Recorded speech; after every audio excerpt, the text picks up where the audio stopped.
Sí. Vale.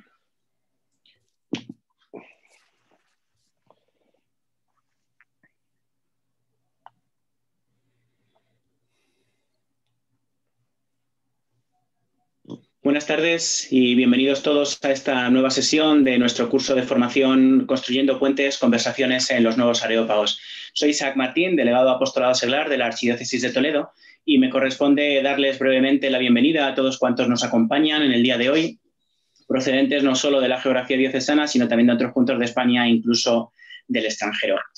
Aunque en formato virtual, el objetivo de esta sesión es encontrarse. Encontrarse es el acto de coincidir dos o más personas en un mismo espacio. Es cierto que nos hubiera gustado, como en años anteriores, que ese espacio fuera presencial en el Seminario Mayor, sede del Instituto de Ciencias Religiosas, como es habitual, pero bueno, también los medios nos permiten encontrarnos, aunque sea virtualmente. Y desde luego, encontrarse es también coincidir dos o más personas en torno a un tema de interés común, que es el que nos concita en el día de hoy. Este curso se organiza en el contexto del plan pastoral que está ejecutando la Archidiócesis de Toledo. Estamos ya en el último año de aplicación del mismo, en el cual estamos dialogando sobre la comunicación y el diálogo con Dios y con el mundo. De alguna manera, lo que se pretende con el curso es tratar de, como creyentes, llegar allí donde están los hombres y mujeres de hoy. Por eso lo del subtítulo de Conversaciones en los Nuevos Areópagos. Y también entrar en diálogo, conversar con ellos para, de alguna manera, bueno, pues construir entre todos para el bien común. Hemos reflexionado en las dos sesiones anteriores sobre dos temas de interés. En primer lugar, la Iglesia en el mundo contemporáneo, una relectura de Gaudium et Spes con el cardenal Omeya. Y la segunda sesión fue una reflexión sobre los fundamentos prepolíticos de nuestro ordenamiento con dos ponentes también excepcionales como fueron José Ribeiro y Ana del Pino. Si están interesados en estas sesiones pueden verlas en el canal de YouTube del Instituto de Ciencias Religiosas, que es quien organiza este ciclo de conferencias en colaboración con la Delegación de Apostolado Seglar y la Delegación de Medios de Comunicación. En el día de hoy vamos a continuar esta reflexión con un ponente no menos excepcional, que ya ha estado con nosotros en varias ocasiones, don José Francisco Serrano, quien va a compartir sus ideas en diálogo con don José María Alejo en torno al binomio verdad y libertad en la comunicación de la Iglesia y del mundo. Les explico muy brevemente la dinámica del acto. Don José María Alejo, que es el director de Radio Televisión Diocesana, además periodista de formación y vocación, y sacerdote, por supuesto, va a dialogar con el ponente de hoy, con don José Francisco Serrano Astreja, profesor de la Facultad de Periodismo de Comunicación de la Universidad San Pablo C, en torno a este tema que he enunciado, y a continuación estableceremos un diálogo con el ponente a través de las preguntas que ustedes desde ya pueden ir haciendo llegar a don Carlos Loriente, que será quien plantee las mismas a través del chat que está, como digo, desde este momento disponible. En nombre de los organizadores, queremos agradecer a don José Francisco que un año más, una vez más, haya aceptado la invitación a estar con nosotros. Siempre es un lujo contar con él. Y también a don José María por este diálogo que va a establecer. Don José María, don José Francisco, tienen la palabra. Muy bien, pues muchas gracias, don Isaac. Paso a presentar a don José Francisco Serrano, que es conocido por muchos de los que nos están siguiendo, porque son seguidores del Confidencial Digital y sobre todo de ABC. José Francisco Serrano es nacido en Santander en el año 1968, es licenciado y doctor en Ciencias de la Información, es además poseedor de una amplia formación en otras doctrinas, ha estudiado filosofía, teología y derecho canónico tanto en Salamanca, en la Pontificia, como en Madrid. Ha sido decano de la Facultad de Humanidades y Ciencias de la Comunicación de la Universidad CEU San Pablo durante por lo menos 9 cursos, que es donde es profesor titular acreditado. Es además profesor de varios posgrados oficiales y profesor visitante de la Pontificia Universidad Católica de Puerto Rico. Inició su currículo profesional en Radio Santander, en la cadena SER, pero sobre todo por lo que ha destacado ha sido por la prensa escrita. Ha sido redactor jefe del semanario Alfa y Omega, en la que probablemente fue su época más dorada, y es editorialista actualmente en la cadena COPE, es columnista del diario ABC, como muchos de ustedes sabrán, y del Confidencial Digital, donde es seguido por muchos toledanos, por lo que me comentaban estos días atrás. Su bibliografía es amplia y diversa, abarca desde la teoría de la comunicación hasta la historia del periodismo, en concreto del periodismo católico y de la editorial católica más en concreto. Ha publicado varios manuales de periodismo en colaboración con otros autores muy célebres.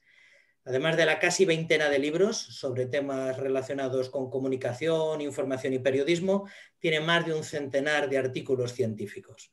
Es actualmente miembro de la Junta Directiva de la Asociación de la Prensa de Madrid en calidad de responsable del archivo. Don José Francisco, buenas tardes. Muy buenas tardes, don José María.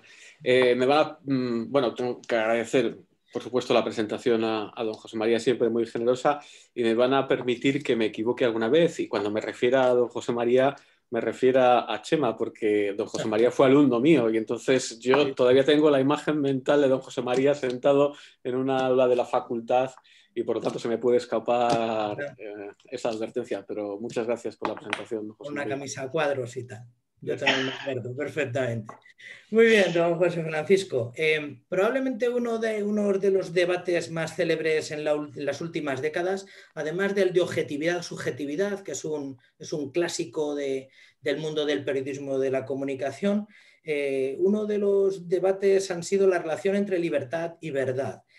¿Cuál es el estado de la cuestión? ¿Por qué se habla del binomio verdad y libertad? ¿Hay fricción entre estos trascendentales? ¿Hay sometimiento del uno a la otra? ¿Cómo está el estado de la cuestión en este momento? Bueno, y también en primer lugar tengo que, ahora paso a contestar la pregunta, agradecer al Instituto Teológico de Toledo que me haya invitado a compartir con todos ustedes esta tarde pues, este diálogo y esta conversación, ¿no? No hace mucho oí a un presentador, y por cierto que es una frase que he visto que está muy presente en Wikipedia, o sea que si entran y cliquean esa frase y escriben esa frase se le van a encontrar con ellas en distintos contextos, una afirmación como tesis que ciertamente es preocupante. ¿Qué decía este presentador? Decía, es que en España en este momento la verdad está sobrevalorada. O sea, tenemos un problema social con la verdad. Tenemos un problema cultural con la verdad. Si pensamos que la verdad está sobrevalorada. Es decir, me acuerdo que el filósofo Leonardo Polo decía que la verdad tiene difícil sustituto. Es decir, cuando hablamos de la verdad, estamos hablando del centro nuclear del periodismo. Por lo tanto, si el periodismo se caracteriza socialmente por algo, si algo define al periodismo, es la cuestión de la verdad. Vamos a ver, ¿de qué depende el periodismo? Hay en la teoría una serie de clásicos factores que contribuyeron a la aparición histórica del periodismo y al periodismo en la actualidad. Bueno, el primer factor es el factor tecnológico. La prensa de masas apareció cuando se aplicó la máquina de vapor a la imprenta y nació la rotativa Marinori. Estamos hablando de mediados del siglo XIX, ¿no? La tecnología es clave en la comunicación y en el periodismo. ¿De la tecnología depende el periodismo? Sí, pero no solo de la tecnología. Por ejemplo, todo lo que son los medios de comunicación dedicados a la ficción también son medios de comunicación tecnológico. Del dinero depende el periodismo. Es decir, el periodismo nació cuando apareció la publicidad, que permitió la producción masiva de papeles, que permitió sobre todo comprar el periódico a un bajo precio. Por supuesto que el periodismo y la comunicación dependen del dinero, pero hay también otras industrias culturales, como decía la Escuela de Frankfurt, como por ejemplo la industria editorial, que depende del dinero. Del público al que damos satisfacción informativa con esas necesidades que todos tenemos de conocer el mundo, también depende del periodismo. Pero fundamentalmente el periodismo y la clave del periodismo y lo que caracteriza al periodismo en el ámbito de la cultura y de la comunicación, del que luego hablaremos, es de la cuestión de la verdad. Y si somos los mismos periodistas los que pensamos que la verdad está sobrevalorada, tenemos un problema.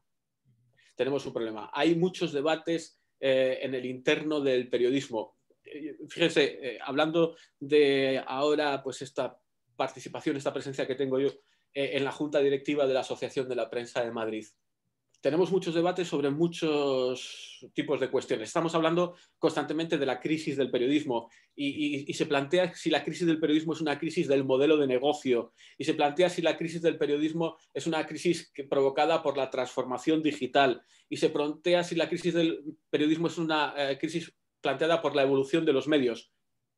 Yo, muy pocas ocasiones, he oído a nadie decir que el problema de la crisis del periodismo también es un problema referido a la verdad en el periodismo, ¿no? De hecho, les puedo asegurar que podemos ponernos de acuerdo en el periodismo, y esta es la experiencia profesional mía diaria prácticamente, podemos ponernos de acuerdo en estos ámbitos profesionales respecto a soluciones ante problemas de todo tipo. Pero, y esto ya lo decía McIntyre en Tras la virtud, tenemos una dificultad especial a la hora de ponernos de acuerdo en las cuestiones éticas, que son las cuestiones a las que se refiere la verdad. Por lo tanto, el periodismo depende del conocimiento de la realidad. Por lo tanto, depende del conocimiento. Y la cuestión del conocimiento es la cuestión de la verdad. La cuestión de la libertad es otra cuestión. Es otra cuestión que está en paralelo con la de la verdad. Evidentemente, ¿qué es lo que nos hace libres? Esa es la pregunta. ¿Libertad sin verdad? La cuestión de la libertad tiene que ver con la cuestión de la autonomía del sujeto, tiene que ver con el objeto de la libertad, con la relación que se establece entre el conocimiento y la voluntad de conseguir un fin y de tener los medios y las posibilidades para alcanzar ese fin. Ojo, porque si la cuestión del periodismo, la cuestión de la verdad en el periodismo en este momento es emergente y es urgente, porque afecta a la propia naturaleza del periodismo, la cuestión de la libertad es urgente en el ámbito de la comunicación y sobre todo en los medios de comunicación del entretenimiento, de la espectacularización, es decir, en el entretenimiento como factor decisivo para ocupar nuestro tiempo de ocio. Yo sé que esto es muy teórico, pero les voy a poner un ejemplo práctico. Yo suelo decir a mis alumnos que me encanta despistar al algoritmo. ¿Qué significa eso de que me encanta despistar al algoritmo? Si ustedes entran en Netflix, yo soy un fanático de las series de ficción, entre otras cosas porque es muy difícil ahora dar clase, mantener la atención de los alumnos. Seguro que muchos de ustedes tienen experiencia educativa y saben lo que significa esto. Si en un momento determinado no les introducen, bueno, hay determinadas materias fácilmente adaptadas para esto, ¿no? Les introducen pues, un ejemplo de una serie de ficción. Me encanta despistar al algoritmo. O sea, me encanta cuando entro en mi sesión de Netflix ver cosas muy distintas, porque lo que no quiero es que sea Netflix quien me esté diciendo cuando termino de ver algo qué es lo siguiente que tengo que ver. No quiero que me condicione Netflix. Es decir, está muy bien planteada la pregunta y la relación entre la cuestión de la verdad y la libertad. Se podría decir que tenemos un problema con la cuestión de la verdad en el ámbito de la información y en el ámbito de la opinión, aunque bueno, luego hablaremos de este concepto de la opinión, pero tenemos un problema también en la cuestión de la libertad respecto a los contenidos ofrecidos por los grandes medios de comunicación e industrias culturales de entretenimiento. Yo inicialmente plantearía que sí las cosas. ¿De cuándo cree don José Francisco que viene o dónde se gesta el origen de esta polémica del binomio libertad-verdad? A menudo tipificamos como el origen de muchos de las bombas de retardo culturales que estamos viviendo ahora en la crisis cultural de mayo del 68. Podemos fijar en esa época el inicio de esta controversia, que fue por otra parte una de las épocas doradas del periodismo como profesional, como profesión y como tarea. Es la crisis de mayo de la crisis del 68 el origen de todo esto. Bueno, la crisis de mayo del 68 es una crisis muy cercana a nosotros. Cualquiera que haya estudiado la cultura o una cultura se ha topado con la cuestión de la verdad, ¿no? Que es lo que define al fin y al cabo a las culturas, que es lo que diferencia a las culturas. Es decir, tenemos que plantearnos en la historia cultural cuál es la comprensión que en cada momento de la historia cultural se ha tenido del concepto de la verdad. Esto es lo que ha caracterizado, por ejemplo, a la cultura occidental. Desde los griegos, desde los presocráticos, desde el giro antropológico y veremos la relación de este giro antropológico primero en la época de Sócrates y lo que significa romper con el pensamiento mitológico, pasar al pensamiento cosmológico y después al antropológico, y el giro antropológico consecuencia del mayo del 68 al que usted hacía referencia. En el siglo VI a.C., Parménides escribía perdonen las dos citas que voy a leer, lo siguiente: preciso es que te enteres de todo, tanto del corazón imperturbable de la verdad bien redonda, como de las opiniones de los mortales en las que no cabe creencia verdadera. Pero más o menos por la misma época, por esto de que estoy intentando confirmar la tesis de que en cada cultura hay una concepción de la verdad y que esa concepción de la verdad de cada cultura es determinante para entender esa cultura, Confucio enseñaba lo siguiente: el buen líder sabe lo que es verdad, el mal líder sabe lo que se vende mejor. Fíjense esa frase de Confucio aplicada hoy a nuestro tiempo y a nuestra España y a nuestros líderes políticos. El buen líder sabe lo que es verdad, el mal líder sabe lo que se vende mejor. Has planteado, Chema, o ha planteado don José María, la cuestión de las relaciones entre comunicación y cultura, porque al fin y al cabo la cultura de nuestro tiempo está configurada determinantemente por la comunicación. Es decir, cuando Pablo VI en la Evangelii Nunciandi hablaba de las relaciones entre fe y cultura, y decía aquella famosa frase, ¿no?, que el drama de nuestro tiempo es la ruptura entre la fe y la cultura, en gran medida ese drama se está produciendo en el ámbito de la comunicación y el periodismo como forma de comunicación. Hay tantas definiciones de cultura como de hombre, probablemente, como de persona. Es más, hay tantas definiciones de comunicación como de persona. La clave de la comunicación y la clave de la cultura es una clave de carácter antropológico. Y aquí conecto con el mayo del 68. O sea, en este sentido, nosotros vivimos todavía bajo los efectos del mayo del 68. O sea, yo creo que fundamentalmente la revolución del mayo del 68, la revolución que ha perdurado, es la revolución sexual. Esa es la gran herencia inmediata del mayo del 68. Pero claro, la revolución sexual perdura en tanto en cuanto desarrolla y lleva adelante una revolución de carácter antropológico. Esa revolución de carácter antropológico es la que está omnipresente en el ámbito de los medios de comunicación. Es más, diría yo que los ámbitos de la comunicación son actores y factores determinantes de la impregnación social de las bases de la revolución del mayo del 68 como revolución antropológica y como revolución sexual. No hubiera sido posible. Estamos en un proceso de ingeniería social indiscutible.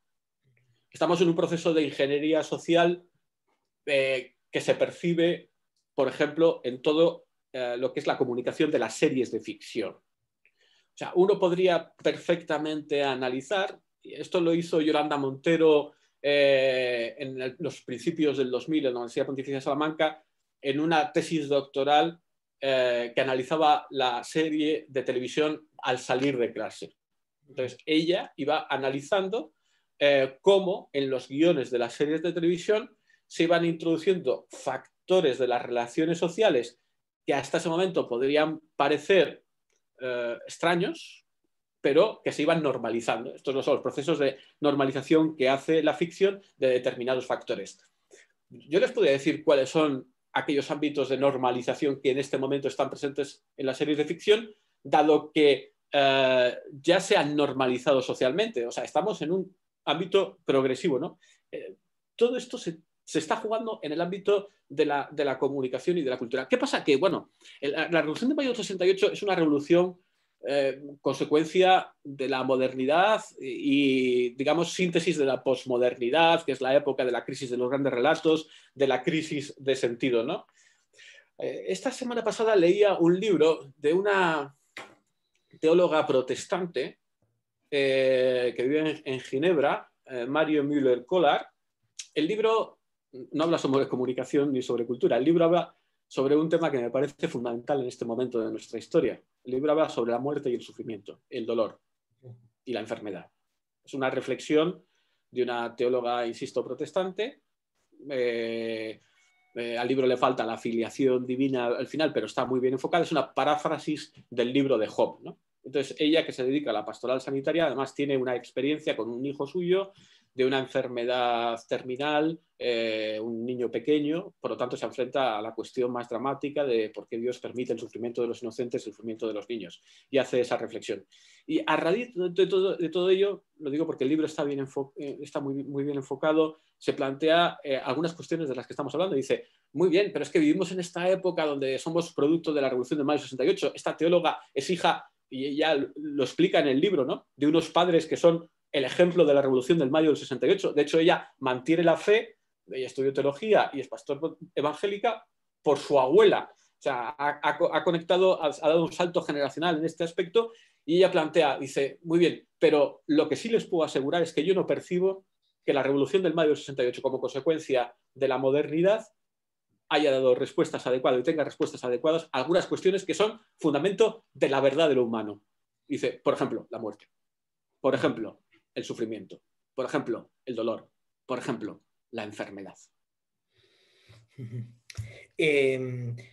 Ya nos comentaba antes bueno, pues que pertenecer a la Asociación de la Prensa Madrileña es estar un poco en el meollo o en la sala de máquinas de uno de los lugares de reflexión sobre esta profesión, sobre la comunicación pública. Le quería preguntar, ¿hasta qué punto este debate, el de verdad-libertad, no es una especie de debate güero entre académicos, sino que se trata de algo que afecta a la opinión pública? ¿Y hasta qué punto valoran que la comunicación pública es lo más influyente todavía hoy en el comportamiento práctico de las personas? Don José Francisco. Bueno, vamos a ver. Vamos a hablar, si le parece, de periodismo, ¿no? O sea, se dice que el periodismo hay dos grandes grupos, ámbitos, ¿no?, espacios, ¿no?, que es el de la información y el de la opinión. Bueno, a mí, por otra parte, el concepto de la opinión me produce alergia. Yo creo que es un concepto muy pedagógico que utilizamos para que los alumnos distingan lo que es conocer hechos y, por lo tanto, transmitir hechos, y después ideas, y hablar y reflexionar sobre las ideas que están relacionadas con los hechos, o sea, con la vida, ¿no? Yo lo que les diría, lo digo porque la opinión es el último grado en la certeza del conocimiento. Y ojo, y aquí hago una advertencia personal, y eso por experiencia. Si quieren, luego hablamos de esto aplicado a la información sobre la vida de la Iglesia. Yo creo que en la Iglesia lo que divide es el periodismo dedicado a las opiniones. Probablemente, si hablamos de comunión, tendríamos que volcarnos más en la información de la vida, es decir, en las noticias, en el periodismo informativo, no en el periodismo de opinión. Y no voy a entrar a relacionar el periodismo de opinión con un concepto clásico, eclesiológico. Averidus tiene reflexiones, bueno, también que tuvo sus matizaciones, que es el concepto de modelos de iglesia. Miren, el periodismo siempre es interpretación. El periodismo siempre es interpretación. O sea, en el periodismo, ¿qué hacemos? Interpretamos los hechos. El problema es qué normas utilizamos para interpretar los hechos, o sea, para conocerlos, procesarlos y después transmitirlos. Y eso es un proceso de interpretación con sus técnicas de interpretación. Y después, ¿cómo interpretamos las ideas que fluyen por el mundo? Esta es una cuestión. Esto de la interpretación en el periodismo nos lleva ¿a qué? A pensar en lo siguiente. Hay un periodismo teórico, pero no hay un único modelo de hacer periodismo. Voy a intentar explicárselo con un ejemplo. Yo les podría decir que en España Pedro J. Ramírez representa un modelo de hacer periodismo. Ustedes dirán, bueno, si preguntamos en la calle, ¿quiénes son los grandes periodismos? Ojo que el periodismo español, no sé si por desgracia o por gracia, es demasiado personalista o está personalizado. O sea, yo les digo, mucha gente diría, pues Pedro J. Ramírez es un periodista de referencia, ¿no?, por su trayectoria. Diario 16, ABC, Diario 16, después fundó El Mundo, ahora ha fundado el Español, y además con éxito ya ha llegado el momento en que ha aguantado el tirón y ha tenido suficiente para llevar adelante el modelo. ¿Cuál es el modelo de periodismo de Pedro J. Ramírez? O sea, no existe, o sea, existe el periodismo teóricamente, pero en la práctica hay que traducir los modelos y hay que traducir las formas de hacer periodismo.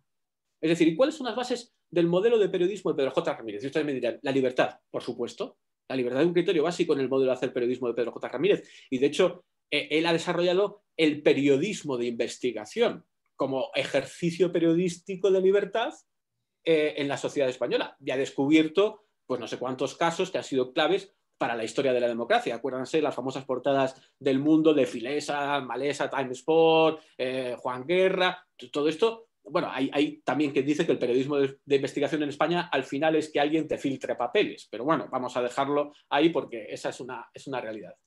Pero en este modelo de periodismo que representa Pedro J. y que hace escuela,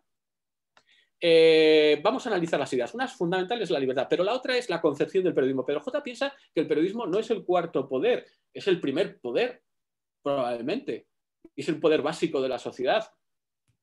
Y por lo tanto, el periodismo es un poder para Pedro J. Y voy a ponerles un modelo de contraste al modelo de Pedro J. Si le preguntáramos a Ángel Herrera Oria, fundador del Debate, y esto es un análisis de sus obras, ¿cuáles son las bases del modelo de periodismo de Ángel Herrera que quisiera hoy para España? Probablemente diría que, evidentemente, la libertad es fundamental, pero antes, en el modelo de periodismo de Ángel Herrera Oria, que es un modelo católico, por supuesto, pero no olvidemos que Ángel Herrera Oria decía que él quería periódicos y después vendría el adjetivo católico. El concepto básico de este modelo de periodismo no es la libertad, es el de la verdad. Y Ángel Herrera consideraba que su concepción del periodismo no es el periodismo como el cuarto poder, sino como el primer servicio a la sociedad, el servicio que hacía la verdad a la sociedad. Y por lo tanto entroncaba, ¿por qué? Por el papel que en el modelo de periodismo de Ángel Herrera Oria, y sé que estoy personalizando para que ustedes me puedan entender, en ese modelo el periodismo no fuera un poder nada más que por el servicio a la verdad que hacía respecto al bien común, que es clave. Probablemente en el modelo de Pedro J. no va a decir que no al bien común y al interés general, concepto ahora que traduce el bien común como se entiende en la doctrina social de la Iglesia y la teoría clásica, pero Pedro J. responde también perfecto al interés particular, a los intereses particulares. Es decir, el problema que tenemos en España es que se están confrontando estos modelos. También les podía hablar del modelo de periodismo del País. También les podía hablar del modelo del periodismo del ABC. Es decir, en este caso, el periodismo hay que traducirle en modelos y formas prácticas de periodismo. Antes nos comentaba al principio, don José Francisco, que se minusvalora hoy la verdad. Y hay en el mundo de la comunicación hay gente que probablemente piensa que la verdad está sobrevalorada. Sin embargo, la libertad hoy se ha convertido en una especie de valor absoluto e ilimitado. Le iba a formular los límites de la verdad y de la libertad, si tienen algún límite o si se enmarcan dentro de algunos valores. El tema de la verdad. Nos decía, a mí me recuerdo perfectamente del profesor Sinova, que además ha sido compañero de claustro suyo, el triplete de lo que es verdad dentro de la comunicación, algo que requiera al público, algo que sea ético y algo que se acomode a la ley. Todo eso es una verdad publicable. Y por otra parte, una segunda pregunta, la libertad. ¿La libertad de expresión tiene límites? ¿Es la moral o la fe límites a la libertad de pensamiento? ¿Verdad y libertad? ¿Qué límites tienen? Evidentemente la libertad de expresión, la libertad de información y de expresión es un derecho fundamental, pero evidentemente tiene límites y los límites son la dignidad de la persona. Eso está claro, ¿no? Los límites son la dignidad de la persona. Nuestro problema social, en términos y nuestro problema cultural, es que tenemos un problema con el concepto del límite. Es que vivimos en una cultura en la que pensamos que somos capaces de todo, de hacer de todo, que somos ilimitados. Este es el concepto de la autonomía referido al ámbito antropológico y al ámbito moral. Y una autonomía que es capaz incluso de fabricar hombres, que es, digamos, la última consecuencia de esta comprensión que tenemos en nuestra cultura, gran parte, en la medida también, por la comprensión que tenemos de la ciencia y la sustitución que la ciencia ha hecho de la religión y el desarrollo tecnológico. Si llevamos hasta las últimas consecuencias ese concepto de autonomía antropológico, vamos al hecho de que, bueno, ¿qué pasa por fabricar hombres? Era el famoso título. Yo recomiendo, o sea, ahora me estoy acordando de este libro de ¿Qué pasa por fabricar hombres?, que es el título de un libro de Monseñor Martínez Camino, obispo auxiliar de Madrid, editado en Desclés de Bruguer hace ya 15 años, ¿no? Cuando estaban las cuestiones de la eugenesia, cuando estaban las cuestiones de la eutanasia, cuando estaban las cuestiones de la revolución celular, de la crioconservación, o sea, todo lo que se refería a los orígenes de la vida, ¿no? Si pensamos que no tenemos límites y somos capaces de intervenir en el principio de la vida y en el final de la vida, o sea, somos capaces de fabricar hombres y de decidir quién es digno de vivir y quién es no digno de vivir, ¿cómo no vamos a tener problemas con la cuestión de los límites de la información y de la opinión y del pensamiento, ¿no? Hoy, por cierto, he visto un tuit que decía que las ideas delinquen. Era un tuit de un partido político, me voy a callar, donde propugnaba que las ideas delinquen. O sea, nos tenemos que preparar culturalmente a este proceso de que no delinquen las personas, no son las personas que cometen delitos, ya nuestras ideas delinquen. Por lo tanto, ojo con las ideas que tenemos, porque son nuestras ideas las que van a cometer delitos y, por lo tanto, se abre un campo donde, bueno, las consecuencias probablemente son la guerra. Yo creo que tendríamos, bueno, fíjense, me refería antes a Leonardo Polo, me estoy acordando de Eugenio Trías, ¿no? Su discípulo, ¿no? Los dos tenían en común, Leonardo Polo, catedrático de la Universidad de Navarra, Eugenio Trías, profesor de filosofía de Barcelona, los dos tenían en común la reflexión sobre el límite, ¿no? Sobre el límite, de hecho la filosofía del límite, ¿no? de lo humano, ¿dónde está el límite de lo humano? Esa es una conciencia que tenemos que tener. Bueno, esto en términos generales como corriente de fondo. Los medios de comunicación somos especialistas en generar tendencias sociales. Y una de las grandes tendencias de esta dinámica de no tener límites, de ser capaz de estar saltándonos siempre los límites, la responsabilidad la tienen los medios de comunicación. Por otra parte, estamos en una gran paradoja, porque somos capaces de fabricar hombres, somos capaces de decidir el final de la vida de los hombres, y resulta que no somos capaces de responder ante una pandemia, que no somos capaces de dar una respuesta adecuada mundial a una pandemia, a un virus, que no somos capaces de dar una explicación, o las explicaciones que se dan son meramente técnicas, o pensamos que es la política la que lo resuelve todo, y entonces consideramos que como la única que es capaz de dar respuestas a las realidades sociales es la política, pues vamos a dejarlo en manos de los políticos. Y ojo también con las dinámicas internas de la comunicación y con las dinámicas internas, porque hay otra parte de la comunicación que esto no le interesa tanto. Lo que le interesa es entretener a gente, divertirse hasta morir. Que esa es toda la dimensión de ficción y espectacularización de la realidad. Sí, cenando puntualmente una vez al año con viejos compañeros que han sido sobre todo muchos alumnos suyos, algunos pues cómodamente asentados en la profesión y otros no tanto, hablábamos últimamente de que al final lo que está quedando es el entertainment, ¿no? Que el periodismo tal y como uno piensa que lo puede desarrollar, pues se está deshilachando, se está deteriorando notablemente. Al final lo que queda, si uno quiere hacer dinero, probablemente sea el entertainment, el entretenimiento. Le iba a proponer, hablábamos antes del periodismo de investigación, ¿es ilimitado la libertad de expresión, la libertad de información? ¿Tiene límites? ¿La dignidad de la persona es un límite a la libertad de expresión? Hemos visto investigaciones sobre personas que igual han saltado la frontera de su propia intimidad o de su propia dignidad. ¿El bien común es un límite a la libertad de la información, a la libertad de expresión? ¿Cómo lo ve? Está claro, la dignidad de la persona es un límite a la libertad de información indiscutible, ¿no? Y como consecuencia a la propia imagen, al derecho a la imagen, a la intimidad, que es fundamental, ¿no?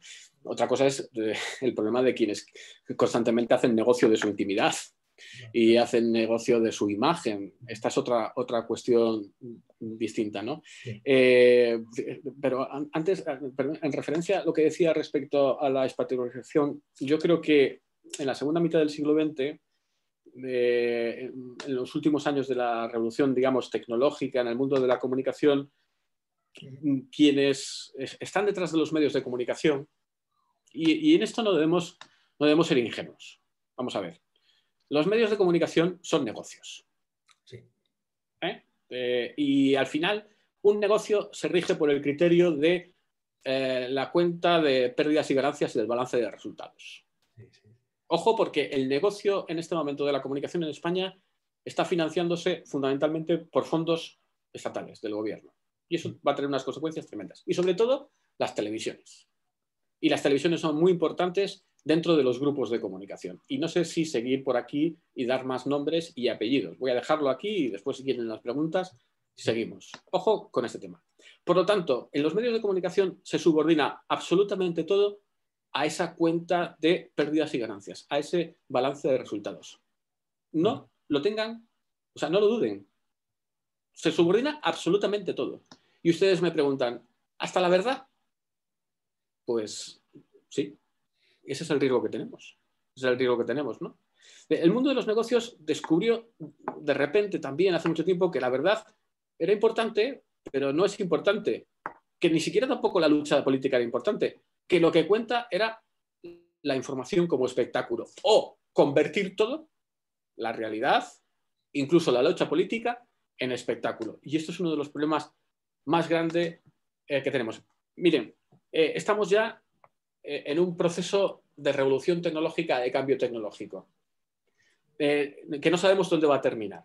Los medios son autorreferentes, por lo tanto, lo que nos ha enseñado la historia de los medios de comunicación es que los medios nacen, se desarrollan y mueren, pero aparecen otros medios, nunca se acaban los medios anteriores, se integran en los siguientes, con lo cual todo el mundo está tranquilo. Pero ojo, hoy en día ya no es importante si una noticia es real, por lo tanto, si es verdadera. Lo único importante es si la gente hace clic, clic, clic en la página web. Es decir, si la gente clica, es decir, si entra en la noticia. Hombre, ustedes conocen portales de información general, medios de comunicación de información general digitales, con noticias con modelos y esquemas mentales repetitivos, recurrentes, ¿no? Las 10 formas de no sé qué. El mejor investigador del mundo, tal, cuya única función es que la gente clique. Es decir, lo importante para los medios es entrar en la noticia, cliquear.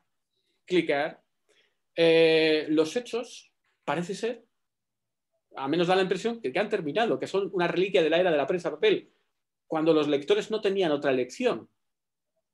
Si una persona no comparte una noticia, para muchos medios de comunicación hoy, en esencia, es que no es noticia. O sea, ayer estaba hablando con una persona que está intentando cambiar un medio de comunicación de inspiración católica, un medio que ha, yo creo, marcado tendencia, que se ha volcado mucho en la formación del criterio de las personas. Y al final le dije, mira, tú quieres cambiarlo, hay que sostener este negocio, esto es un problema de modelo de negocio, es decir, tiene que ser rentable, o sea, no te vas a hacer rico, pero tiene que ser rentable, o sea, porque hay que pagar el sueldo de los periodistas y hay que pagar la información. Y le digo, pero al fin y al cabo, en este momento, lo importante no es solo que des buenos contenidos, sino que viralices los contenidos, que seas capaz de viralizar contenidos a través de las nuevas redes sociales, a través de multiplataformas. Y entonces yo me di cuenta de lo que estaba diciendo. Digo, ojo, pero que lo importante sea que seas capaz de viralizar contenidos, no quiere decir que los contenidos se subordinen a la viralización. Esta dinámica de la viralización es otra de las dinámicas de esa mentalidad de que no hay límites, y por eso conecto con su pregunta, ¿no? Y que los medios de comunicación son capaces de transmitir esos conocimientos a partir de todas las plataformas. Veo en la barra superior un montón de seglares de la diócesis de Toledo, buenos seglares, gente comprometida, compromisos apostólicos, grandes clásicos de nuestra iglesia de Toledo. ¿Por qué les debe interesar este tema de la verdad y de la libertad? ¿Por qué le debe interesar a la reflexión cristiana este tema que subyace en el fondo de la comunicación pública? Y por otra parte, ¿cómo ilumina el pensamiento creyente esto? Usted, José Francisco, es un enamorado de MacIntyre y MacIntyre pues, habla de cómo la reflexión creyente o la tradición cristiana puede iluminar la virtud y puede iluminar el tema de los valores. ¿Por qué le debe interesar a los seglares este tema y cómo los cristianos podemos iluminar este tema? Hombre, si me lanza el anzuelo de MacIntyre, voy a morder. O sea, voy a morder como si fuera una lubina, vamos. Y además me va a arrastrar a donde quiera. Se me mete al cesto seguro, ¿no? Hablando de la verdad y esto del emotivismo del que hablaba MacIntyre, ¿no? Del emotivismo moral, ¿no? Hoy el usuario de muchos medios de comunicación, sobre todo de las redes sociales, y sobre todo en las generaciones nuevas, que es una preocupación que tenemos que tener. Por cierto, a nosotros nos tiene que interesar este tema, entre otras cosas, porque nosotros nos preocupamos por el futuro de la sociedad, nos preocupamos por nuestros hijos, nos preocupamos por las nuevas generaciones, por la formación, por la educación, entre otras cosas, por esto, ¿no? Hoy la gente piensa que una noticia es verdad, que la verdad se identifica con mi verdad en la medida en que yo siento, en que yo lo sienta. Y entonces, en la medida en que yo sea... Y una noticia es verdad si provoca que yo le doy un clic a esta noticia, ¿no? O que yo en Facebook o que yo en Clickbait o en estas redes de los jóvenes le doy al corazoncito, ¿no? Esto es verdad. O sea, lo que yo siento es verdad. Lo que otros sienten no es verdad. Esto es un problema que forma parte del emotivismo moral y forma parte también de otras de las cuestiones que planteaba MacIntyre de la dificultad especial que tenemos en este momento de la historia de ponernos de acuerdo, de alcanzar consensos de carácter moral. ¿Por qué? Por las bases sobre las que articulamos ese consenso. Pero contestando directamente a su pregunta, ¿por qué a la conciencia cristiana, por qué a los cristianos nos tiene que particularmente interesar esta cuestión? Porque tenemos que recuperar la razón. Fíjense lo que voy a decir. Porque tenemos que recuperar el pensamiento crítico, el pensamiento racional. Yo no sé si aquí soy rompedor o no soy rompedor. Evidentemente, cada vez tenemos que tener más confianza en Dios. Y esto es fe. La fe es confianza. Cada vez tenemos que ser capaces de encontrarnos más con Jesucristo. O sea, yo creo que este tiempo lo que nos ha hecho es volvernos o invitarnos a que volvamos sobre lo esencial, ¿no? O sea, y tenemos que seguir preguntándonos qué es lo que nos está pasando en la historia en este momento. ¿Qué quiere Dios de nosotros en este momento de la historia? Decía Soloviev que en los momentos en los que la historia se pone a prueba y emerge la filosofía de la historia, en el fondo las preguntas son no de la filosofía de la historia, sino de la teología de la historia, ¿no? Para los creyentes. Pero en este momento nosotros tenemos que recuperar la razón, porque lo que se está perdiendo es la razón, el pensamiento crítico, o sea, la formación crítica. Nosotros no compramos todas las motos. No compramos todas las motos. O sea, nosotros no las compramos todas las motos. Nosotros somos capaces de preguntarnos por el porqué de las cosas.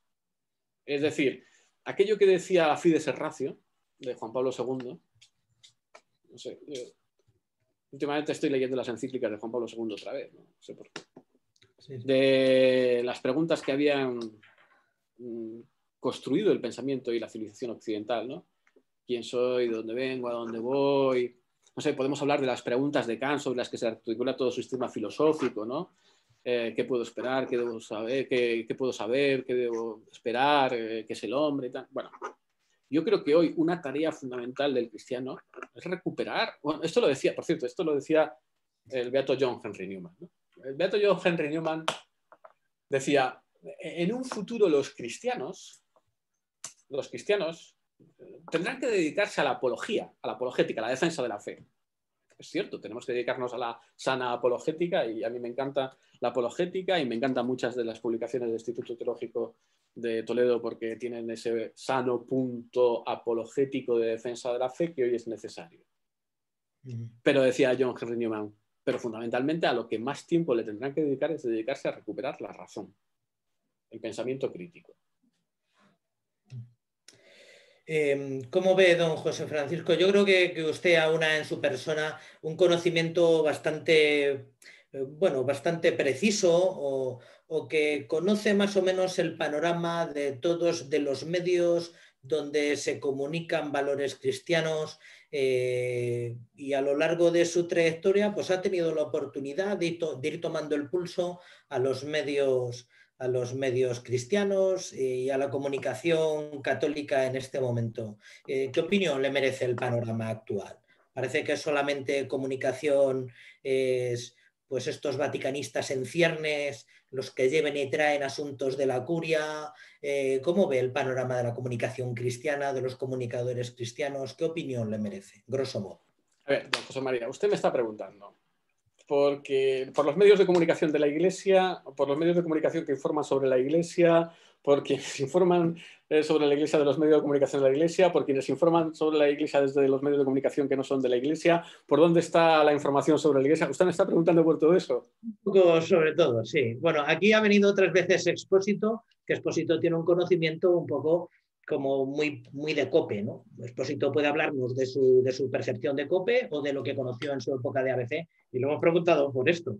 Usted tiene un panorama mucho más amplio porque, quiera que no, ha tomado parte pues, de muchos medios, en varios formatos. ¿Cómo ve el momento presente? Bueno, vamos a ver, a mí lo de los vaticanistas me pone nervioso.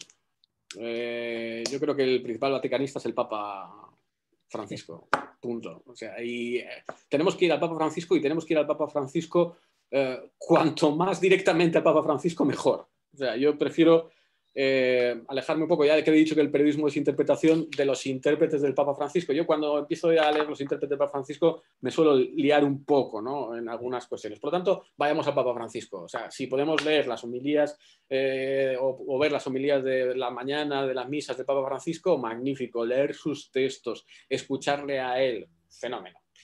Después, yo invitaría a todos los que nos están acompañando esta tarde, ¿no?, a dejar de quejarnos y de lamentarnos, ¿no? Porque tenemos, yo creo que suficientes medios, si es que nos quejamos y nos lamentamos, ¿no? Creo que tenemos suficientes medios para conocer la realidad de la vida de la Iglesia. Después hablaré de los problemas, ¿no? Claro, hoy la información sobre la vida de la Iglesia ha migrado de los medios generalistas a los medios especializados y ha migrado del papel a la web. Probablemente fue uno de los periodismos especializados que muy pronto migraron a la web por abandono de los grandes medios generalistas. Fundamentalmente, los últimos que han abandonado esta cuestión es la prensa, la radio y la televisión, excepto COPE, que es un caso, y Canal y 13 Televisión, que son casos únicos, o Radio Santa María de Toledo, el Canal Diocesano de Toledo, que son casos únicos y vamos a dejarles al margen, ¿no? Yo creo que la información de la Iglesia ha migrado. O sea, hoy cada vez son menos los periódicos que de forma adecuada dan información sobre la vida de la Iglesia. Bueno, depende. Yo no soy gallego, pero soy pasiego, ¿no? Entonces ya empiezo con depende, ¿no? O sea, con matizaciones, ¿no? El País es el periódico más religioso de España. Hay periodos en que se obsesiona con las informaciones sobre la Iglesia. O sea, la serie de la pederastia, que por cierto no ha conseguido nada. Por cierto que, no sé, esto se graba y es que no voy a seguir por aquí, después se publica, ¿no? O sea, pero si alguna vez alguien tuvo la intención, el periodismo es muy intencional, de en España descubrir grandes casos de pederastia que implicaban a grandes personalidades, abriendo correos electrónicos para que cualquiera les escribiera, se ha llevado un chasco, ¿eh? O sea, porque evidentemente ha habido casos de pederastia. Por cierto, un solo caso es un drama. Pero aquí no busquemos otras cosas. Eso, si quieren, podemos hablar, ¿no? El País da mucha información religiosa y, por cierto, tengo magníficas relaciones personales con quien lleva la información religiosa del País. Entre otras cosas porque somos de la misma tierra de origen, ¿no? Porque somos los dos montañeses cántabros o como se quiera llamarlo, ¿no? Están en las páginas web y en los medios especializados. Y yo siempre que entro a un medio de comunicación, y ahora no me refiero solo a la información religiosa, sino en general me tengo que referir al medio, tengo que saber qué medio es, qué ideas son las que legitiman a ese medio, tengo que saber, o tendría que saber, quién es la propiedad de ese medio, y yo no sé si estoy pidiendo mucho.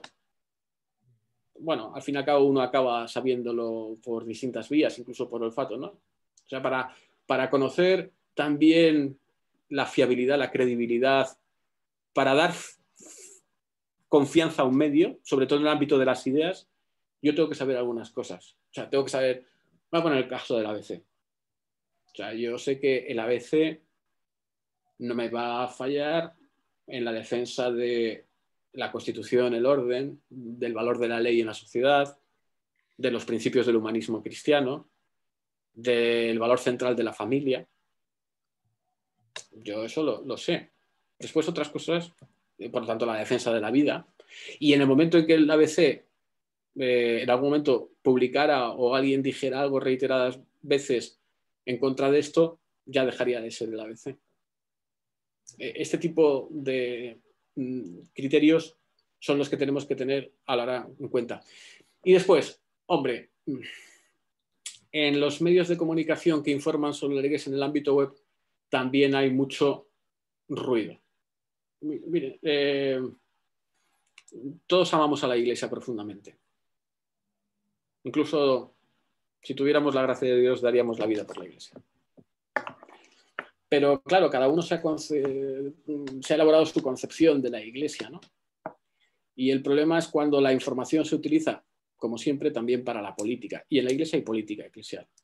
Y yo siempre suelo decir una cosa, lo digo para que quienes están con nosotros esta tarde compartiendo esta sesión lo tengan en cuenta, ¿no? Un periodista es lo que son sus fuentes, es decir, las personas que le cuentan las cosas, que le dicen las cosas, que le dan información. Y a veces los periodistas lo que hacemos, no de forma crítica, sino acríticamente, es ser transmisores de la información de nuestras fuentes. Y claro, el problema es cuando la información religiosa se hace no por el valor de la información en sí, el criterio del interés, sino porque nuestra fuente de información está jugando a la política. O sea, miren, voy a poner un ejemplo. Voy a poner un ejemplo sin citar, para que lo entendamos todos. O sea, yo entiendo que los obispos no son Superman. O sea, a un obispo no se le puede pedir que, además de ser un padre y pastor, esto es lo que dice el Concilio Vaticano II sobre obispo, ¿no? Además de ser pues maestro en la función de enseñar, de santificar, de regir y de gobernar, sea un magnífico manager de una empresa, sea un CEO de una multinacional. Por lo tanto, entiendo que los obispos a veces tomarán decisiones equivocadas y tal. Ahora, montar campañas contra los obispos. O sea, y además en la Iglesia yo creo que hay cauces suficientes para la propuesta, para la demanda. Entonces, si un medio de comunicación se empeña en una campaña sistemática contra un obispo para acabar con ese obispo, porque además ese obispo cae mal a otros obispos, fuera. La crítica es por sistema, la crítica sistemática.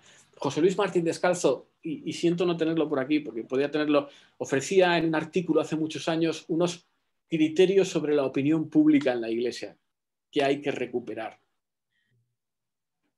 O sea, evidentemente la información de la Iglesia como información especializada, bueno, después, al margen de esto, miren, el otro día, no sé si lo tengo encima de la mesa porque estaba trabajando con ello, había un editorial del País con motivo de la nueva instrucción del Papa sobre las mujeres y el acolitado, y donde quien hizo el editorial, quien escribió el editorial del País, o sea, de la Iglesia no sabía nada, no sabía ni hasta cómo se llamaban las cosas, no sabía nada de los términos, mezclaba términos, o sea, utilizaba referencias que no tenían ningún sentido. Por lo tanto, es como si yo me pongo a escribir de macroeconomía sin manejar el lenguaje técnico de la macroeconomía.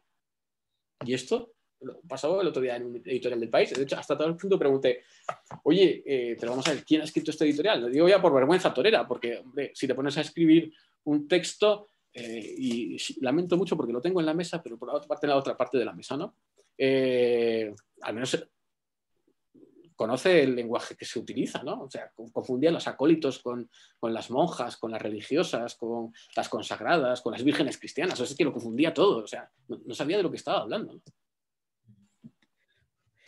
Para otro rato dejaríamos lo que dice, fuera de una grabación y con un aforo un poco más restringido, lo que cuenta la cantidad de medios humanos, técnicos, dietas, desplazamientos que puso el grupo Prisa hasta muy recientes fechas con dos intenciones, pederastia y matriculaciones.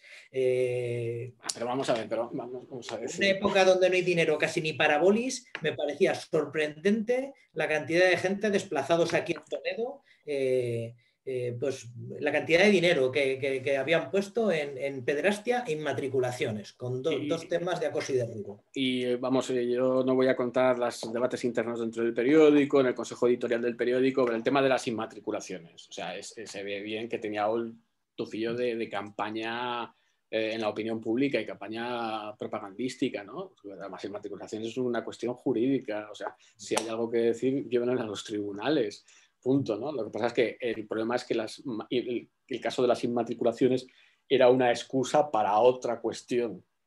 Y esto hay los medios de comunicación, claro que entran en campañas y entran en campañas políticas, ¿no? No hemos hablado de la relación entre prensa y política suficientemente, que es otro tema que podía plantearse, y no hemos hablado, ustedes como están viendo, yo soy muy autocrítico con la profesión periodística, porque creo que me hago un favor, o sea, así como defiendo que esta es una de las profesiones más bellas y que pueden prestar un servicio y que es una vocación de Dios que hay que dar gracias por tenerla.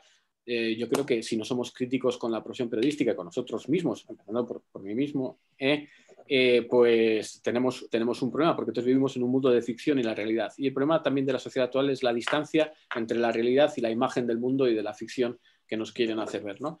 Y entonces podemos hablar de los periodistas, miren, de los periodistas que hablan y escriben al dictado de los partidos políticos.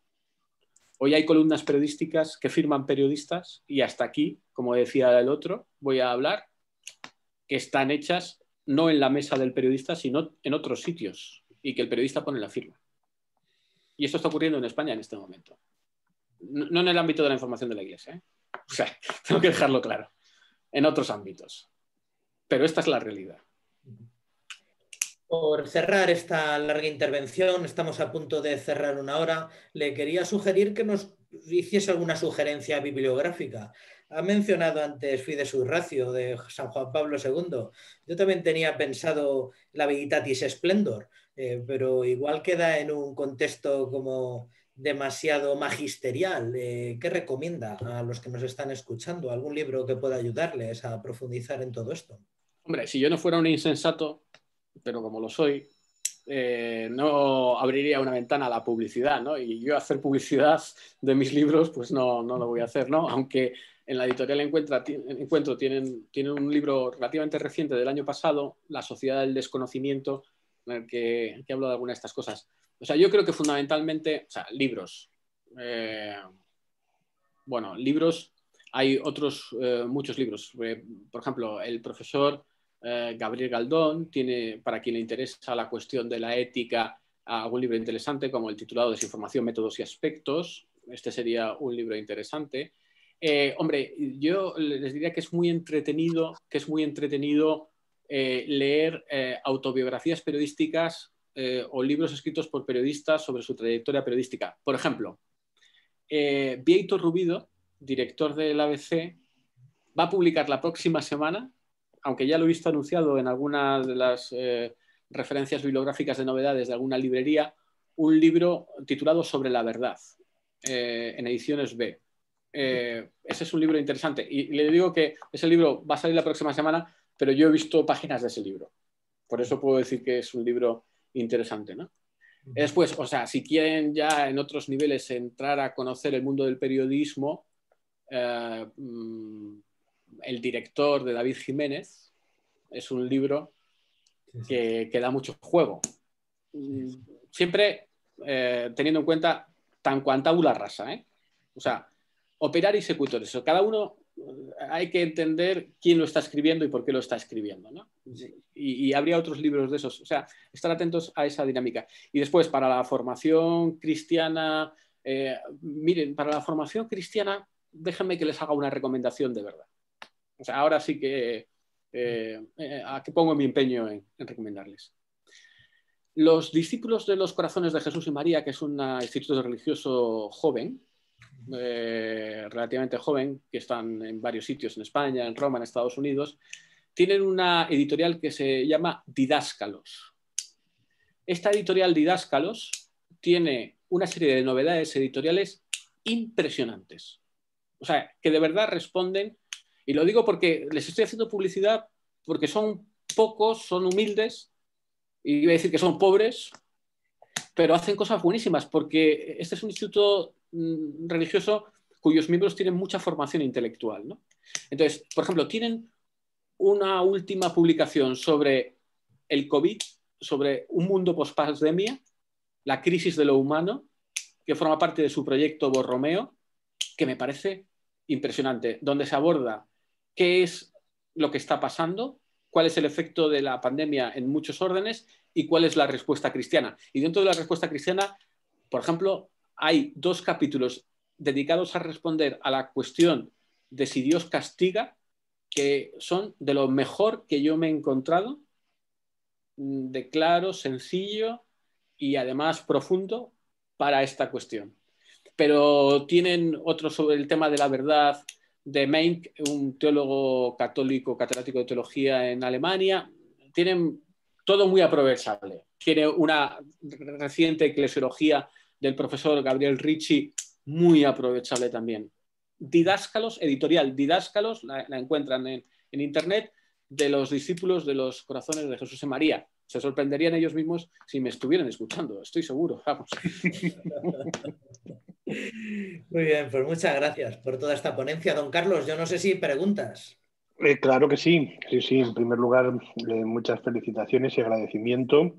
Hay que tener en cuenta que don José Francisco es el primer profesor que invitamos por segunda vez a este curso. Él inauguró en la primera edición que dedicamos a la doctrina social de la Iglesia, inauguró esta serie de cursos de formación que van al hilo de nuestro plan pastoral y que en aquella ocasión pues también trataba sobre las cuestiones que tienen que ver con la emergencia educativa, la sociedad del conocimiento y las comunicaciones, y que en este momento recordamos también con agradecimiento. Bueno, si le parece, profesor, vamos a hacer 3 grupos de preguntas en función de los temas que han ido apareciendo a través del chat. El primero tiene que ver con la relación entre libertad política editorial, influencia de los límites de la libertad en algunas de las informaciones que nos llegan, ¿no? Por ejemplo, Eva dice, si la verdad que nos presentan los medios está coartada por la política editorial de los medios. Javier nos pregunta si los medios de comunicación predominantes buscan la verdad o están condicionados por su proyecto ideológico. O Isabel desde Palencia, que pregunta por qué la población tenemos sensación de que los medios de comunicación manipulan la información, por qué la objetividad brilla por su ausencia. Van un poco en una línea semejante. Por último, Miguel Ángel Almendro dice que el profesor Serrano ha esbozado que la cuenta de resultados de los medios de comunicación en el momento actual es estatalista. ¿Se podría decir que todos los medios son difusores de las ideologías globalistas? Género, reducción de población, eliminación de raíces culturales, especialmente la cristiana. Son muchas cuestiones, pero creo que tienen un hilo común. Todas buenísimas, o sea, todas buenísimas. Es que me da ganas de empezar por esta última. Mire, o sea, esta última pregunta me parece especialmente interesante, porque yo me estaba preguntando eso desde hace tiempo. Si yo les digo la verdad, creo que he hecho en falta en España un medio que se salga del marco general, del marco conceptual general. Y cuando hablo del marco conceptual general, quien ha hecho esta pregunta, usted puede darle contenido con esa ideología globalista a la que hace referencia. Yo sí que creo que en España, en este momento, como contribución a la libertad, necesitamos un medio que se salga del marco, pero se salga del marco no por el hecho de salir y del esnovismo de salir y marcar la diferencia y como la diferencia vende y tal. No, no, porque hay cuestiones que a nosotros como católicos, incluso que hay cuestiones como que nos afectan como personas, que creo que se están enfrentando a un consenso cultural general y a un consenso cultural mediático que las hace que no estén bien abordadas. Por ejemplo, el tema de la vida. Todo lo referido a la cuestión de la vida. Entonces, hombre, el ejemplo paradigmático es la cuestión demográfica. O sea, si todo el mundo científicamente está de acuerdo con que la demografía es un problema para el futuro de las sociedades, si todo el mundo dice que había que priorizar las políticas demográficas, ¿vamos a dejar la pandemia al margen? ¿Cómo no tenemos una política volcada en la demografía y en poner los medios para que vengan más niños al mundo? O sea, esta es una cuestión clave, pero nadie se la quiere plantear, nadie la quiere afrontar, nadie la quiere poner sobre la mesa. O sea, yo no voy a hacer referencias a partidos políticos en esta sesión porque no he venido a hablar de política, ni de politología, ni de partidos políticos, pero yo sí que percibo que en España tenemos esa necesidad que no está satisfecha. E incluso jugándomela, lo digo porque podría decir que los medios de propiedad de la Iglesia a veces aquí no están siendo suficientemente críticos. O sea, se están dejando de llevar por este marco mental común, pongan ustedes la ideología que quieran, incluso desde el punto de vista profético. Y esto lo digo no en el ámbito de las cuestiones antropológicas, sino también de las económicas, ¿eh? O sea, es decir, cuando el Papa Francisco dice algunas cosas sobre la economía, el capitalismo, la economía mata, este tipo de cosas, ojo, porque, claro, llegan los intérpretes y queremos dar la interpretación. Y después ustedes me dicen, ¿hasta qué punto en la balanza la ideología, la línea editorial de los medios impide conocer la verdad? Miren, contra la realidad no se pueden dar patadas. Decía, cuando yo estaba estudiando en San Damaso, me acuerdo que tuve como profesor a Julián Carrón, el presidente internacional de Comunión y Liberación. Y entonces es un hombre muy pedagógico. Y entonces él solía decir en clase, mirad, contra la realidad no se pueden dar patadas. No se puede soplar y sorber al mismo tiempo. O sea, si a mí me explican que hay alguien que puede soplar y sorber al mismo tiempo, es el principio de contradicción. Entonces, claro, los medios de comunicación no pueden obviar su pretensión de contarnos la verdad, pero el problema no es que nos cuenten la verdad, el problema es que empiezan a envolvernos, a interpretarnos la verdad. Y esta es la cuestión. O sea, no debemos olvidar que Nietzsche, o sea, un tipo al que hay que leer, bueno, no hay que leer, perdón. O sea, porque, vamos a ver, hay que leer otras muchas cosas antes de leer a Nietzsche. Decía que estamos en un mundo donde los hechos han desaparecido y lo que valen son las interpretaciones. Estamos en un mundo de interpretaciones. Y este es el principio que ya podría ser la síntesis de la intervención, ¿no? Por lo tanto, hay un núcleo de verdad, pero el problema es dejarnos arrastrar, convencer, persuadir, no por el núcleo de verdad, sino por el envoltorio de las interpretaciones. Por eso yo lo que recomiendo siempre es leer, consultar varios medios de comunicación y hacer personalmente cada uno el ejercicio de ser críticos y de ir al contenido de verdad de los hechos. Porque alternativas yo sí que creo que tenemos suficientes.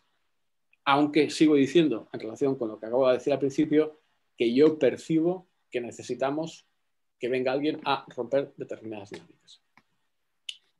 Bien.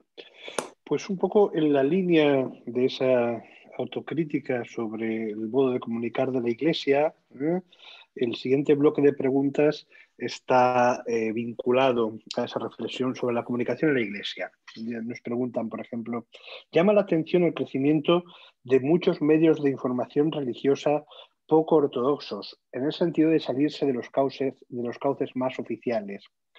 ¿Se trata de una especie de búsqueda de la verdad por cauces más libres? ¿A qué factores atribuye la atención creciente a webs, influencers de redes sociales en detrimento de otros cauces más oficiales y tradicionales? También nos preguntan, ¿la falta de atención a los medios de la Iglesia se explica por el pensamiento débil dominante o pasa algo más? ¿Hay conexión verdad-libertad en el modo de comunicar del periodismo católico? Y por último, Ángela, que nos dice, ha hecho referencia a la influencia de la política eclesiástica en el modo de comunicar de la Iglesia, pero la comunicación en la Iglesia está al servicio de la evangelización. ¿Cómo purificar todas esas distorsiones que están lastrando la misión de la Iglesia? Voy a empezar por este final. Yo creo que me lo está poniendo fácil en el sentido de que las preguntas que me hace síntesis al final son las que me dan pie a... Bueno, mire, yo solo creo que hay dos, o sea, no hay fórmulas mágicas porque aquí, pero que hay dos criterios que no debemos olvidar. Uno es la profesionalidad. O sea, yo entiendo que incluso en los medios de comunicación de la Iglesia, si uno no es profesional, pues tiene un hándicap. O sea, hay un problema, ¿no? Y otra es la rectitud de intención que tiene que ver con la santidad de vida. Bueno, esto es muy teórico, pero lo dejo aquí, ¿no? O sea, tenemos que ser profesionales y en la información en los medios de Iglesia y sobre la Iglesia hay que ser profesionales. O sea, miren, cuando yo empecé en esto de la información religiosa, bueno, cuando empecé en el periodismo, en un curso de verano de la Universidad Internacional de Medellín, que fui de corresponsal, fueron varios de los informadores religiosos, ¿no? Porque hablaba sobre el pontificado y tal. Y entonces me acuerdo que uno de ellos me dijo, un importante informador religioso de los años 80 en España, ¿no? Dice, mira, yo ya con la información que estoy dando en el periódico tengo que preparadas la revolución de las comunidades cristianas de base contra la jerarquía y tal. Y entonces yo le dije, oye, ¿pero tú das información religiosa para hacer una revolución de las comunidades de base contra la jerarquía o informas por el valor de la información en sí? O sea, ¿a qué estamos jugando? Y era un prohombre de esto, ¿no? Otro me dijo, no, es que yo con mis columnas tengo a los obispos acojonados. Digo, pero, o sea, la función de tus columnas es tener a los obispos acojonados. Perdón por la palabra, estoy citando literalmente. No, o sea, si hay que informar de la vida de la Iglesia, se informa de la vida de la Iglesia. Eso por una parte, ¿no? Yo creo que los medios de la Iglesia tenemos que tener una especial sensibilidad por la verdad. Hombre, la proliferación, o sea, yo hacer evolucionar a la Iglesia desde los medios de comunicación, o hacer progresar a la Iglesia, o hacer evolucionar el magisterio, o hacer evolucionar la teología incluso, o plantear la cuestión del disenso de la Iglesia de los medios de comunicación, me parece una de las grandes quiebras de la comunicación en la Iglesia. O sea, la Iglesia evoluciona dogmáticamente porque la santidad de vida comprende y acepta la revelación de Dios que se ha expresado a lo largo de la tradición. No porque introduzcamos el criterio del conflicto. Yo no les he hablado de esto y siento ahora a estas alturas, ya después de 1 hora y cuarto, que ya estarán todos cansados, meter en la cuestión del conflicto. O sea, muchas veces el problema de los medios de comunicación es que entendemos la realidad en clave de conflicto. Y entonces el medio se convierte en el tercero, como en el drama clásico, las obras clásicas del Tertium Gaudes, de las grandes tragedias griegas, que representaba el coro, en el que el conflicto se soluciona y evoluciona en función del papel que tiene el medio de comunicación. O sea, esto de que los medios de comunicación de la Iglesia se conviertan en los terceros, ¿no? Que hacen evolucionar y progresar a la Iglesia en función de su papel superador en el conflicto interno. La naturaleza de la Iglesia no es el conflicto, la naturaleza de la Iglesia es la comunión. Y la comunión nace de aceptar la palabra de Dios, de la revelación, de comprenderla, de llevarla a nuestra vida. Así es como progresa la Iglesia. Entonces, esto es un problema, ¿no? Bueno, no sé si he respondido. Plantaba cuestiones sobre otro de los temas de los que no hemos hablado, que afectan a su pregunta, a su principio de preguntas, ¿no? Es el tema de la objetividad. Por cierto, a mí el tema de la objetividad me horroriza, ¿no? Y yo les digo a los alumnos, para provocarles, para que no se les olviden las cosas, digo, yo no creo en la objetividad, porque creo en la verdad. Es más, digo, si sacamos pecho en clase, yo les diré que la verdad es una persona. Entonces, claro, ya la gente se queda, ¿cómo que la verdad es una persona? Quien es listo inmediatamente sabe por dónde voy, claro. Y hay alguno que pregunta, ¿no? ¿Quién es la verdad? Digo, eso mismo dijo Pilato, delante de quién era la verdad. Yo soy el camino, la verdad y la vida. La verdad es una persona. Y nosotros conoceremos la vida en cuanto nos encontremos con esa persona, que es la vida, además, de la verdad. Por cierto, y la verdad nos hará libres. Otra síntesis del curso, o sea, de esta intervención, la verdad nos hará libres, ¿no? Creo que la COPE tiene eso escrito en su entrada, ¿no? No sé, Zapatero era el que decía que la libertad nos hará verdaderos. No. La verdad nos hará libres, no cambiemos los términos, ¿no? Entonces, la cuestión de la verdad sigue siendo la cuestión principal de los medios de comunicación. Y además creo que, ojo, y esto es una invitación, tenemos que exigir a los medios de comunicación esta pasión y pretensión por la verdad. Muy bien. La verdad es que estamos tocando tierra. Nos prometía el profesor Pisar Barro ahí concretar el cuestionario que tan amablemente había preparado don José María Díaz Alejo. Y terminamos ya, pues quizá con un bloque de preguntas que piden también algún tipo de concreciones o de pistas para hacer este discernimiento cultural también en el mundo de los medios de comunicación. Por ejemplo, don Isaac, que nos ha tenido que abandonar, nos dejaba la pregunta: desde la perspectiva de los usuarios, de los destinatarios de los medios de comunicación que somos nosotros, ¿nos podría dar algunas pautas para saber discernir cómo seguir información para buscar la verdad y no dejarnos influir demasiado en el ejercicio de nuestra libertad? Miguel Ángel Martínez también nos dice: parece que los grandes medios españoles han abandonado su compromiso con la verdad y que los datos de audiencia pesan más que la veracidad. ¿Queda algún medio aprovechable? ¿Alguna recomendación sobre medios que podamos seguir? Y por último, don Emilio, al que ahora en un momento daremos la palabra para que concluya la sesión, también nos pedía, en la línea de esas autobiografías periodísticas a las que hacía referencia, su testimonio, una perla sobre su testimonio como católico en los medios de comunicación en este mundo. No sé si tiene previsto algún día escribir su propia autobiografía, que ya respondería a una dilatada experiencia en este mundo. No se me ocurre. No se me ocurre, no. Quita, mire, voy a darles una experiencia de mi vida que además suelo contar, ¿no? Cuando yo, sin haber terminado la carrera de periodismo, llegué al programa español de Radio Vaticano, en un verano a hacer prácticas, ¿no? Por una beca Lamberto de Echeverría, de la facultad. Después estuve 3 años allí. Una señora redactora del programa español de Radio Vaticano, Cecilia de Malac, que fue la voz que el día que atentaron contra Juan Pablo II anunció públicamente en la plaza de San Pedro el atentado en español. O sea, eso ella siempre lo contaba porque ella siempre decía que no podía hablar. O sea, que le pedía al Señor que le permitiera hablar porque era tal la presión que ella tenía de decir que el Papa había sufrido un atentado, que rezaran por el Papa. Bueno, pues esta persona me dijo: mira, José Francisco, 2 cosas. Donde más presente está Dios, más quiere estar el demonio. Y aquí está el vicario de Cristo en la tierra. Por lo tanto, que sepas que donde más presente está Dios, quiere estar el demonio. Y me dijo la segunda: por favor, no escribas nunca lo que veas aquí. No hagas tu diario. O sea, olvídalo. Y yo seguí ese consejo de no escribir nunca muchas cosas, ¿no?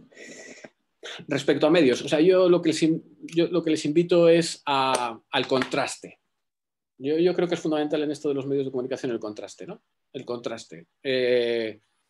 Hay suficientes periódicos que yo creo que están haciéndolo muy bien en España en este momento. Entonces, bueno, a mí me paga el ABC, poco, pero me paga, por lo tanto puedo hacer publicidad del ABC. Yo creo que está muy bien. En la información religiosa es muy serio. Laura Daniel, que es la compañera que está llevando el día a día de la información religiosa, es una gran profesional. El Mundo es un periódico que está haciendo muy bien. Bueno, es que lo está haciendo muy bien. Yo les digo, yo todos los días procuro leer pues, El País, La Vanguardia, El Mundo, el ABC, La Razón, la OG por encima. Pero bueno, porque cada uno tiene sus manías también. Tampoco yo quiero hablar de mis manías. Yo les digo, yo veo poco la televisión. Yo sé que es el deporte nacional, la televisión, pero no lo practico. O sea, lo justo. Es más, diría que ni Canal 13, ni 13 TV, o sea, muy poquito, ¿no? Porque no tiene tiempo para... Y después hay un montón de páginas web muy interesantes, desde muchos puntos de vista. Y ahí tenemos un gran ejercicio de libertad. Pero hay que buscarlas y hay que contestarlas. Hablen mucho en sus comunidades sobre estas cuestiones. Me parece fundamental. O sea, yo entiendo que todos los que estamos aquí, que tenemos una experiencia cristiana, una vivencia cristiana, tenemos una comunidad de referencia, tenemos un grupo de amigos, hablen mucho sobre estos temas con sus amigos, porque les pueden dar muchas pistas. Y yo creo que eso es fundamental, el intercambio sobre estas cuestiones, ¿no? Y después hay páginas oficiales de referencia, pero las páginas oficiales son información oficial y muchas veces buscamos otro tipo de informaciones. Y después, hombre, si leen Religión Confidencial, pues tampoco hacen nada más, ¿no? Porque es una página que pretendemos ser equilibrados dentro de... Damos pocas informaciones también, ¿no? Y Marta, la compañera que está en la redacción día a día, es una también gran profesional. Por cierto, el papel de la mujer es fundamental, ¿no? En el periodismo, o sea, y en todo. Bueno, vamos a dejarlo aquí, si le parece, Juan Carlos. Qué bien, qué bien. Muchísimas gracias, don José Francisco. De verdad que nos llegan muchas felicitaciones ahora mismo a través del chat. Gracias. Y vamos a dejar que el punto final, o bueno, el punto aparte, porque este ciclo de conferencias que constituimos en formato de curso dentro del Instituto de Ciencias Religiosas tendrá una nueva edición el próximo mes, pero está con nosotros, ha seguido puntualmente toda la ponencia, el vicario episcopal del área de apostolado seglar. Usted terminaba ahora mismo invitándonos a hablar bien de las cosas buenas en los distintos ámbitos del apostolado y de la vida cristiana de nuestra diócesis y fuera de sus fronteras, y como pues representante del arzobispo y en su nombre, ahora concluye la sesión de esta tarde don Emilio Palomo. A ver. Bien, pues yo también como lector de don José Francisco y en esta tarde como oyente a través de este encuentro, pues agradecerle públicamente. Muchísimas gracias, don José Francisco, y a don José María, a don Carlos, a Isaac. Bueno, don Carlos recordaba dos de estos encuentros que le hemos invitado. Yo quiero recordar otros dos encuentros que ha estado también con nosotros, convocado por el Apostolado Seglar. En Talavera hace algunos años y también en Toledo, y siempre con mucha prontitud y disponibilidad cuando le hemos pedido, nosotros directamente en nombre de don Braulio, como ahora en este momento en nombre de don Francisco Cerro. Así que muchísimas gracias de todo corazón. Muchas gracias por compartir con nosotros y también su testimonio, porque es cierto que necesitamos testigos, y en usted, en ti, encontramos un testigo sin duda ninguna.